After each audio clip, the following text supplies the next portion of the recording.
Hi అండి, నమస్తే. ఈరోజు మన కిచెన్లో రాగి కిచిడీని చాలా ఈజీగా సింపుల్ ప్రాసెస్తో టేస్టీగా ఎలా ప్రిపేర్ చేసుకోవాలో ఈ వీడియోలో మీకు చూపిస్తాను.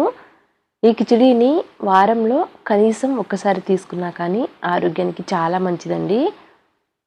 ఇక్కడ నేను రాగి రవ్వతో ఈ రాగి కిచిడీ ప్రిపేర్ చేస్తున్నాను. చాలా టేస్టీగా ఉంటుంది. ప్రిపేర్ చేయడానికి ఎక్కువ టైం కూడా పట్టదు. పిల్లలైతే చాలా ఇష్టంగా తినేస్తారు. ఇక్కడ నేను ఈ రాగి కిచిడీ ప్రిపేర్ చేయడం కోసం ముందుగా కుక్కర్లోకి హాఫ్ కప్పు పెసరపప్పు తీసుకున్నాను. నెక్స్ట్ మళ్ళీ హాఫ్ కప్పు వరకు సగ్గుబియ్యం తీసుకుంటున్నాను. నెక్స్ట్ ఒక హాఫ్ కప్పు వరకు రాగి రవ్వను తీసుకుంటున్నాను. ఇలా అన్నిటినీ కూడా కుక్కర్లోకి తీసుకున్న తర్వాత నీళ్లు పోసి 2-3 సార్లు శుభ్రంగా కడగాలి. ఇక్కడ మనం సగ్గుబియ్యం తీసుకున్నాం కదా, ఈ సగ్గుబియ్యం వల్ల కిచిడికి మంచి టేస్ట్ వస్తుందండి. ఇలా 2-3 సార్లు శుభ్రంగా కడిగిన తర్వాత ఈ నీళ్ళని పారబోసి నెక్స్ట్ ఇప్పుడు మనం ఏ కప్పుతో అయితే ఈ సగ్గుబియ్యం రాగి రవ్వని తీసుకున్నామో మళ్ళీ సేమ్ అదే కప్పుతో 4 నుంచి 5 కప్పుల వరకు నీళ్ళని తీసుకోవాలి. ఇక్కడైతే నేను మొత్తంగా 5 కప్పుల వరకు నీళ్ళని తీసుకున్నాను. ఇలా నీళ్ళని తీసుకొని కనీసం 2-3 గంటల పాటు నానబెట్టుకోవాలి. ఇలా నానబెట్టిన తర్వాత కిచిడీ ప్రిపేర్ చేస్తే త్వరగా అవుతుందండి. ఉడకటానికి పెద్ద టైం పట్టదు. కాబట్టి ఇక్కడ నేను నీళ్లు పోసి మూత పెట్టి ఒక 3 గంటల పాటు అలా వదిలేశాను.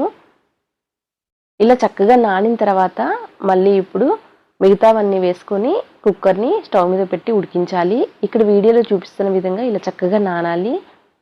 ఆ తర్వాత మనకి ఇష్టమైన వెజిటబుల్స్ వేసుకోవచ్చు. ఇక్కడ నేను ఒక టమాటాని, ఆనియన్ని, ఒక క్యారెట్ని, అలాగే 2 పచ్చిమిర్చిని వేశాను.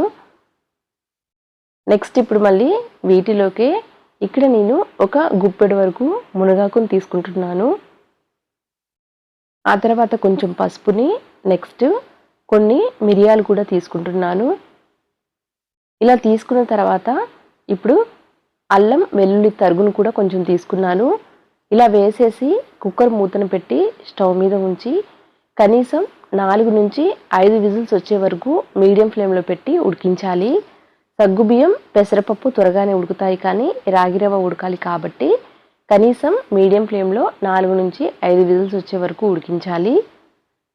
ఇలా 4 విజిల్స్ వచ్చిన తర్వాత స్టవ్ ఆఫ్ చేసేసాను. ఆవిరి పొయ్యేలోపు ఇక్కడ నేను స్టవ్ మీద కొంచెం నెయ్యి, నూనె వేసి కాజుని వేయించుతున్నాను.